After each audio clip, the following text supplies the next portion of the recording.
les réponses aux questions. Chaque jour, vos questions trouvent leurs réponses, les réponses de nos experts à 16h35. Stéphanie Alori nous accompagne aujourd'hui, la directrice de l'offre financière de l'UFF. Bonjour Stéphanie. Bonjour Guillaume. Et bienvenue sur notre plateau. On est ravis de vous retrouver aussi l'après-midi. Est-ce que vous êtes prête?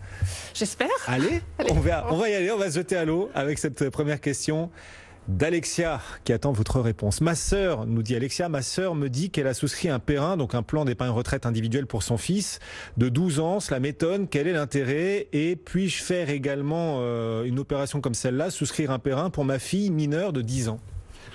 Alors, on comprend sa question parce que souscrire un produit d'épargne retraite pour un enfant mineur, c'est pas forcément naturel. Voilà, c'est pas forcément spontané.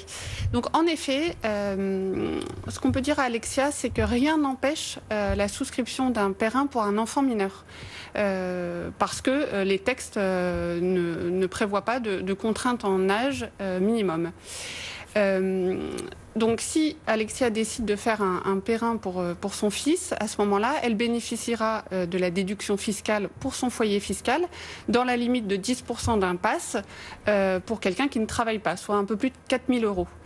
Néanmoins, je pense que c'est important de se poser les bonnes questions parce que j'imagine que Alexia projette son fils dans plein d'objectifs, dans plein d'horizons de placement. Oui. Et peut-être qu'il y aura d'autres choses à faire en premier, notamment parce que le fils d'Alexia ne pourra bénéficier d'une sortie de son PERIN que pour 2 cas. L'acquisition de sa résidence principale, donc vous voyez, ça nous projette assez loin. Il a 10 ans, son fils. Voilà, soit sa retraite. Et encore d'autres cas qui sont des cas plutôt dramatiques, l'invalidité et autres. Donc, voilà, c'est possible, mais ça nous projette loin sur résidence principale ou retraite. Et peut-être qu'il y a d'autres solutions à privilégier avant. Je pense par exemple à un placement sur un livret, un placement sur un contrat d'assurance vie. En plus, on peut assortir le contrat d'une clause qui prévoit le contrôle des sommes d'argent jusqu'à la majorité ou jusqu'à 25 ans. Donc peut-être d'abord évaluer la liquidité et l'horizon de placement avant de se lancer à corps perdu dans un PERIN. Dans un PERIN, même s'il permet de défiscaliser, les parents qui nous écoutent peuvent ouvrir un plan d'épargne retraite pour leurs enfants mineurs. Ça a un intérêt fiscal, vous défiscalisez et vous savez comment l'argent sera utilisé puisque l'un des rares cas de déblocage, c'est la résidence principale. Donc quand votre enfant aura besoin de se loger, il pourra débloquer son PERIN, utiliser cet argent pour la résidence principale, sinon il devra a priori attendre la retraite. Donc attention, évaluez bien les objectifs que vous voulez proposer à vos enfants. Il y a aussi d'autres placements pour placer leur argent. Vous évoquiez l'assurance vie par exemple. C'est toujours mieux que le livret A, qui est le vieux réflexe en France. Il y a d'autres placements que le livret A qui sont possibles. Et Alexia, vous avez la réponse très complète à la question que vous nous avez envoyée. Question de Sébastien aussi. Dans cette période de crise sanitaire, est-ce qu'il existe un moyen d'investir dans des entreprises proches de chez moi pour, pourquoi pas, les soutenir? C'est une belle résolution pour 2021. Oui, très belle résolution. Même pour 2020 d'ailleurs. Il n'est pas trop tard. Alors déjà, il existe toute une batterie de fonds assortis d'un avantage fiscal qui existe déjà depuis un petit moment. On pense par exemple au FCPI qui permettent d'investir dans des entreprises françaises cotées ou non cotées innovantes. On a les FIP, les fonds d'investissement de proximité, pareil, qui permettent d'investir dans des entreprises là avec une spécificité régionale. Donc ça, c'est un premier moyen d'investir. FCPI, c'est fonds communs de placement dans l'innovation. Dans l'innovation, voilà, c'est ça. Voilà, innovation et région. Proximité. Voilà. Ça, c'est les deux premières façons de le faire avec, comme je disais, un avantage fiscal en termes de réduction d'impôts. On a également, on peut penser au Sofica, qui permettent d'investir dans l'audiovisuel français. Et tout ça, c'est disponible encore pour quelques jours jusqu'au 31 décembre. Si on veut réduire son impôt sur le revenu 2020, par exemple, on peut le faire en investissant dans ces produits pour encore quelques jours. Voilà. C'est facile. Encore finalement une bonne résolution de 2020, on en a encore. C'est ça. Il y a également les groupements forestiers qui permettent d'investir dans la forêt française.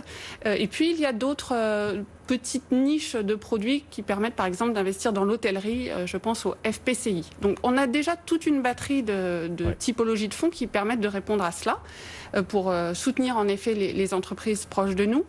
Et par ailleurs, l'État a lancé en octobre 2020, là tout récemment, un nouveau label qui s'appelle le label Relance, qui porte bien son nom, et qui permet d'identifier les fonds dont l'objectif est de flécher l'épargne des Français majoritairement vers les entreprises françaises. cotés, non cotés, TPE, PME, ETI, de toute taille.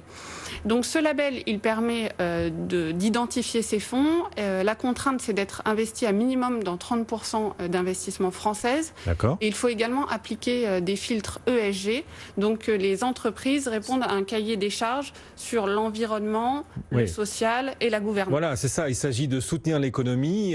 France Relance, c'est le nom de ce label. Relancer l'économie, mais aussi soutenir la transition énergétique, etc. Voilà, il y a aussi une dimension vertueuse à ce type d'investissement. Vous-même, vous avez lancé un fonds comme ça chez Oui, l'UFF, tout à fait. On a l'UFF Tremplin PME qui vient d'obtenir son label. On en est très fiers. Bon, et on le disait, si vous souhaitez soutenir l'économie près de chez vous, vous avez aussi les FIP, les FCPI également qui permettent de défiscaliser. Le label, les fonds labellisés France Relance, ils permettent aussi de défiscaliser, Stéphanie, ou pour le coup, il n'y a pas de carotte fiscale? Non, il n'y a pas de carotte fiscale. Ah, dommage. C'est vraiment un tampon qui permet d'identifier, comme le téléspectateur le souhaitait, qui permet d'identifier les entreprises vers lesquelles on flèche l'épargne. Et qu'on peut soutenir, pourquoi pas. Vous avez aussi évoqué les groupements fonciers forestiers. Vous soutenez là, dans ce cas-là, surtout, alors bien sûr vous investissez dans des arbres et des forêts, mais c'est de l'exploitation forestière aussi qu'il y a derrière. Et vous soutenez l'emploi dans les régions et les territoires. Cette question à présent de Joachim, continuez, si vous êtes fidèle chaque jour sur BFM Business, à nous envoyer vos questions sur notre site bfmbusiness.com. On y répond chaque après-midi. Joachim, donc, ses parents prévoient d'offrir de l'argent à leurs enfants pour Noël. Quel est le bon placement à réaliser pour utiliser ou placer cet argent ? Question d'actualité. L'embarras du choix. Oui. Alors d'abord, juste un petit point d'attention. Effectivement, les cadeaux qu'on offre comme ça à Noël pour l'anniversaire, ce sont des présents d'usage. Ils doivent obéir quand même à certaines règles. D'abord, être ponctuel et être associé à un événement, donc Noël, anniversaire, voilà. Et par ailleurs, ils doivent être proportionnés eu égard au patrimoine de celui qui donne. J'ai pas le droit d'être généreux avec mes enfants, de leur donner trop. Si j'ai pas un gros patrimoine, j'ai pas le droit d'être trop généreux, en tout cas avec mes enfants. Ça me serait reproché par l'administration. Vous avez le droit d'être trop généreux, mais pas dans ce cadre-là. C'est-à-dire pas dans le cadre du présent d'usage où ça doit être proportionné pour ne pas être fiscalisé. En revanche, il existe des dispositifs de donation de super générosité où là, effectivement, vous allez déclarer votre donation au fisc et vous allez bénéficier d'abattements soit entre parents et enfants, soit entre grands-parents et petits-enfants. Donc il y a deux dispositifs qui existent, qui sont cumulables et qu'il est intéressant de regarder parce que c'est pas parce qu'on n'est pas dans le présent d'usage, le présent ponctuel, qu'on ne bénéficie pas d'abattements fiscaux. Bon, quelle somme est-ce qu'on peut donner dans le cadre d'un présent d'usage sans prendre de risques? Quels sont les plafonds? Comment est-ce qu'on évalue le cadre dans lequel on peut faire un présent d'usage qui ne nous sera pas reproché par l'administration? La question délicate. Oui. On n'a pas de guideline tout à fait formalisée par le fisc. On estime à peu près entre 1 et 2% du patrimoine du donateur, donc celui qui donne, ou 2,5% de ses revenus. Mais c'est un ordre de grandeur, c'est absolument pas un tampon de ma part, mais c'est à peu près ça qui doit nous guider. Ensuite, sur les placements qu'on peut faire pour ce qu'on a reçu à Noël, là encore une variété de placements qui existe. Ce qu'il faut garder en tête, c'est est-ce que l'enfant va avoir besoin de cet argent dans les jours, semaines, mois, années qui viennent, et en fonction de ça, choisir le placement le plus liquide ou le moins liquide. Vous pouvez même transmettre des actions à vos enfants, c'est possible de transmettre des actions en bourse à ses enfants. Oui. C'est une autre façon de faire des cadeaux de Noël. Et de défiscaliser s'il y a des plus-values par exemple, de faire échapper ces plus-values à l'impôt, c'est intéressant aussi. Pourquoi pas, ça peut être une solution de plus pour Noël.